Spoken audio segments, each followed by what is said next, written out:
Apprenons une autre façon d'avoir le contrôle de nos émotions. Eh bien, dans l'article précédent, j'ai mis l'accent sur les mémoires cellulaires qui nous maintiennent dans des émotions non désirées. Vous vous rappelez de cela?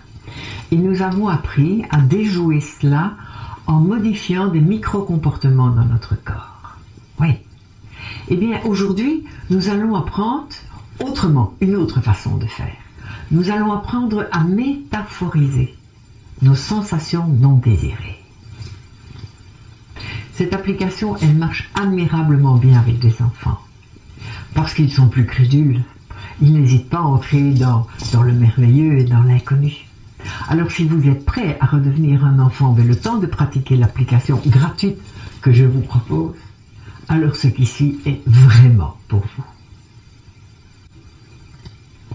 Cette petite application est connue pour changer une sensation désagréable dans le corps, même si cette sensation est physique ou physiologique.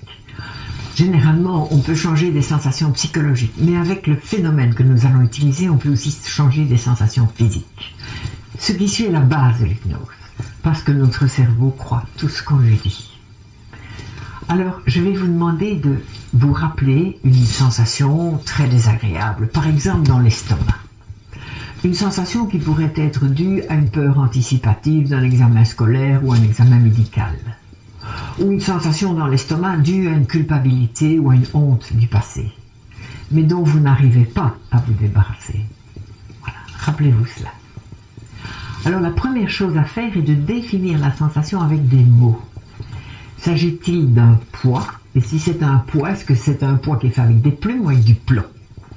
S'agit-il d'une tension? Est-elle légère ou très tendue? S'agit-il d'une pression exercée sur une petite ou sur une grande surface? S'agit-il d'un mouvement de va-et-vient ou d'une contraction? De quelle consistance est cette sensation? Est-ce que c'est mou ou est-ce que c'est dur? Et avec un toucher, est-ce que c'est gluant ou est-ce que c'est sec? La température de cette sensation est-elle chaude, froide ou est-elle brûlante? Donc vous définissez cela d'abord avec des mots. Deuxième phase de l'exercice. Vous allez prendre la sensation avec vos deux mains et la sortir du corps pour l'imaginer devant vous, suspendue là dans les airs. Tout simplement. Ouais.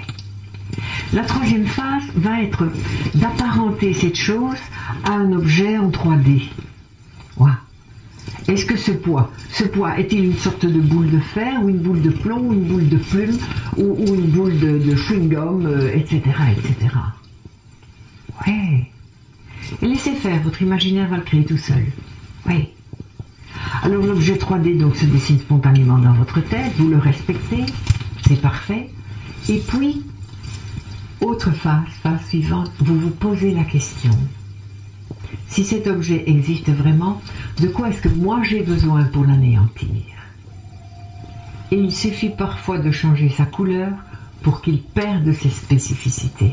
Exemple, si je peins la boule de fer avec de la couleur rose, eh bien la boule devient plus légère et non agressive, et je pourrais même lui permettre de s'envoler, ce qui fera disparaître ma sensation dans l'estomac.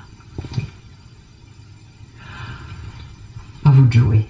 À vous de créer cela, de créer des métaphores qui seront acceptées par votre inconscient, parce qu'alors votre inconscient fera le reste.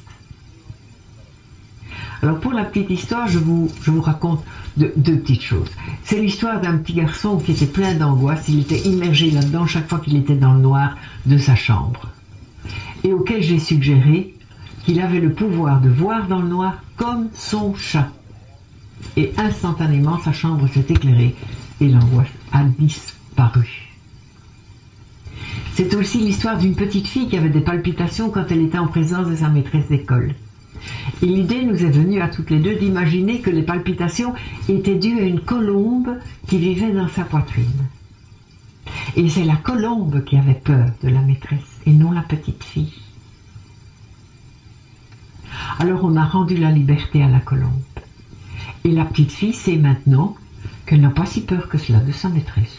C'est tout à fait supportable. Ouais. Alors pour la bonne bouche, je vais vous raconter ma première opération d'hernie discale. C'était en 1978 et le protocole médical était beaucoup plus drastique à l'époque. Voilà. Mais bien sûr, les pompes à morphine n'existaient pas encore. Voilà. Et la coutume voulait que les opérés fassent leurs crampes. C'est-à-dire, c'était ça la formule consacrée à l'époque, hein, mais je ne savais pas vraiment en quoi cela consistait avant d'être passé par là. En fait, après l'opération, des crampes se produisaient toutes les 20 secondes. Et cela durait entre 16 et 24 heures. C'était un réel supplice. Supplice qui parfois était allégé 2 ou 3 fois par jour pour une petite piqûre de morphine, et puis c'était tout. Les douleurs étaient tellement fortes et récurrentes que je m'étais imaginé que mon corps était un tronc d'arbre que l'on passait dans une scie circulaire de gauche à droite, et 20 secondes après, on le repassait dans l'autre sens, de droite à gauche. C'était insupportable. Et après quelques heures de ce supplice, l'idée m'est venue que ce sont les mêmes nerfs qui véhiculent aussi bien la douleur que le plaisir. Ah. Bon, de là, il n'y avait qu'un pas à imaginer que toutes les 20 secondes, c'est pas mal que j'avais, mais je bénéficiais d'un orgasme. Vous imaginez? Waouh! Et c'est cela qui m'a permis de tenir 17 heures sans hurler. Allez-y, faites vibrer votre imagination et inventez des métaphores thérapeutiques. Vous verrez, c'est magique.